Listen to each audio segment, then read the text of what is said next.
Fala rapaziada, tudo bom com vocês? Esse aqui é o primeiro vídeo que a gente está gravando aqui para o canal do YouTube. Eu espero que venham muito mais vídeos sobre esse tópico que é muito importante, que é a clínica médica, pessoal. Aqui eu desejo mostrar para vocês doenças que a gente encontra no dia a dia e tal, e que a gente sabe que é muito importante a gente entender e compreender muito bem. Então, primeiramente, a gente vai trazer aqui a meningite, a gente vai falar de sinais, a clínica, a anatomia e fisiopatologia dessa doença, certo? Primeiramente, eu queria dar um disclaimer, avisar que, obviamente, eu não sou um médico, eu sou um estudante, e nada que tem aqui nesse vídeo se trata de aconselhamento médico. Ou seja, se você de fato estiver precisando de atenção médica, procure um médico, certo? Vamos começar. A meningite, ela pode ser bacteriana, que é a forma mais grave dela, pode ser viral, que é a forma mais comum no Brasil atualmente, por mais que esse jogo esteja virando um pouquinho, certo? A bacteriana e a viral estão ficando para a para, e pode ser crônica e subaguda, que são formas incomuns da meningite, por isso a gente não vai ver em detalhes aqui hoje. A meningite bacteriana, ela tem diversos agentes etiológicos.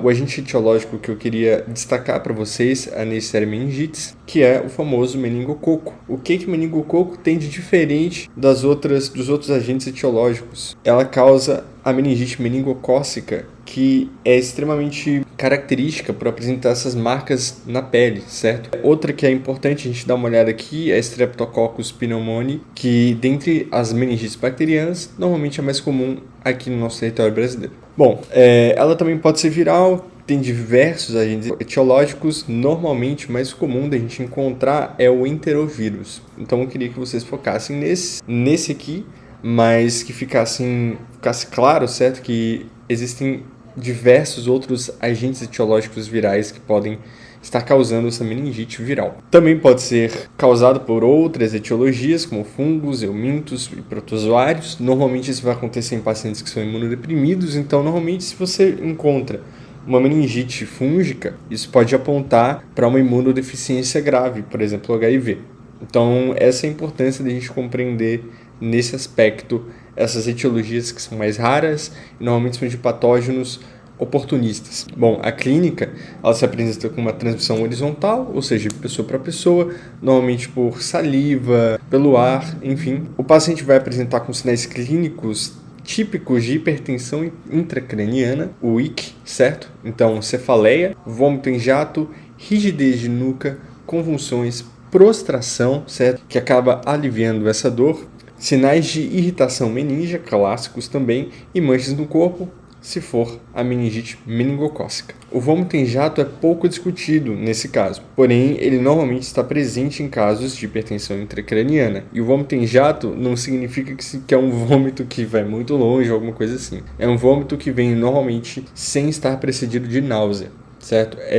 Isso é o que muda o vômito em jato de um vômito comum e é o que vai demonstrar que provavelmente existe a hipertensão intracraniana acontecendo naquele paciente. A epidemiologia, a gente encontra normalmente pacientes com menos de 5 anos, como vocês podem ver nesse gráfico aqui. Na verdade, inclusive, a maioria tem entre 1 ano e menos de 1 ano. Aqui a gente consegue dar uma olhada de como foi o ano de 2022 com a meningite. E a gente percebe que teve 5.856 casos, 37% bacterianas, 35% virais. Como eu estou falando para vocês, as bacterianas e as virais, normalmente elas estão ali para a par, certo?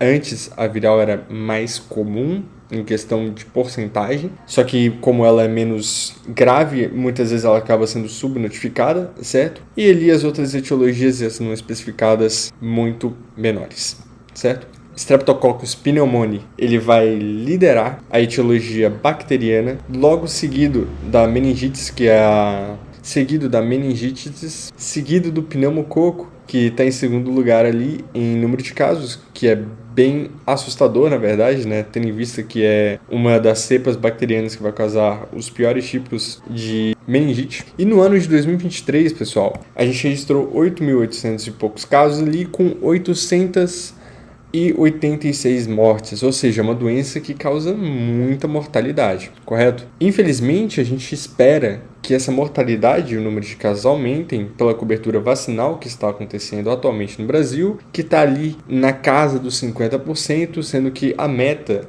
do Ministério da Saúde era 95%.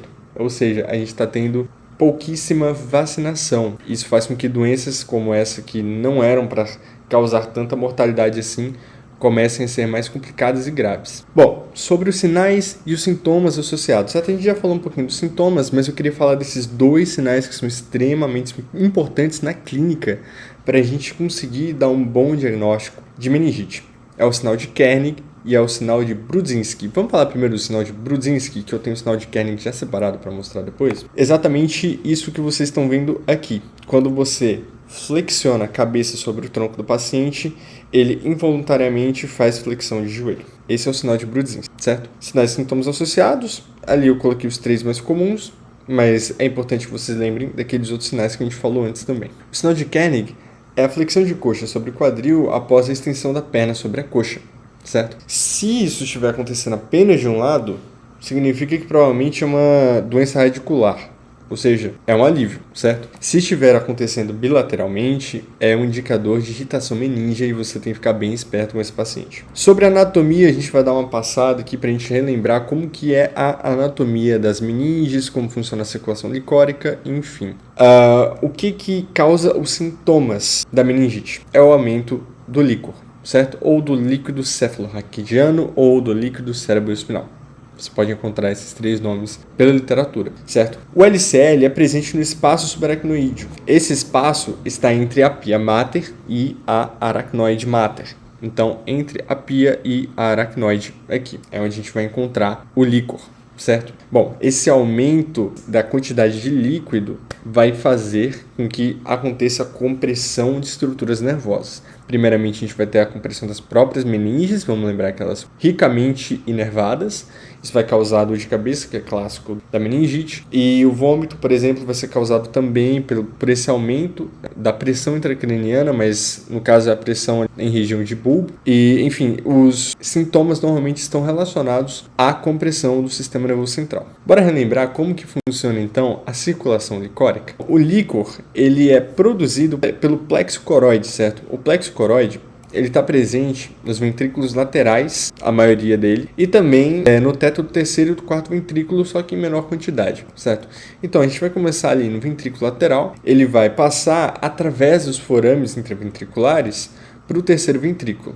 Depois ele vai passar pelo aqueduto do mesencéfalo, pela abertura de Maguente-Lusca e vai para a cisterna magna e as cisternas cerebelopontinas. Olha que nome complicado. Depois disso, ele vai se depositar no espaço subaracnoide, vai fazer a circulação, vai voltar e vai ser reabsorvido pelos seios venosos durais, certo? Isso aqui todo mundo já estava sabendo, certo? Vamos dar uma olhada em como que esse líquor vai se apresentar. O líquor normalmente vai se apresentar de forma turva, amarelo avermelhado, como que a gente pode ver aqui. O líquor normal, ele é límpido, claro, como a gente pode ver nessa imagem, ao lado de um líquor de uma pessoa que provavelmente está apresentando meningite. A coleta do líquor é muito importante que seja feita no espaço entre L3 e L4 ou entre L4 e L5, porque nessa região já não existe mais medula, então não existe o risco para o paciente, certo? Se a punção lombar for feita acima dessa região, o paciente pode acabar ficando com sequelas gravíssimas, então é sempre muito importante que se preconize essa região para a coleta do líquor. Nem sempre essa região está possível de ser puncionada, mas essa é a região que você sempre vai preconizar. Bom, a meningite bacteriana, como eu disse para vocês, vai deixar o líquor com aspecto turvo, uma cor branco-leitosa ou ligeiramente xantocrômica. A glicose vai estar diminuída, justamente porque existe atividade bacteriana consumindo a glicose do líquor. As proteínas vão estar aumentadas, justamente porque existe uma ação do sistema imune naquela região. E, obviamente, os leucócitos vão estar extremamente altos. Como vocês podem ver, os valores de referência ali do lado são diferenças extremamente significativas, certo? Então, pessoal, isso aqui que eu passei para vocês agora é somente o básico do básico da meningite, aquilo que você precisa saber mesmo, ter decorado. Eu gostaria de entrar em mais detalhes com vocês, posteriormente mostrar alguns aspectos clínicos, coisas interessantes que a gente pode encontrar sobre essa doença, só que por enquanto a gente vai ficar nisso aqui. Espero que vocês tenham gostado, espero que tenha adicionado ao seu conhecimento. E é isso aí, até a próxima. Valeu!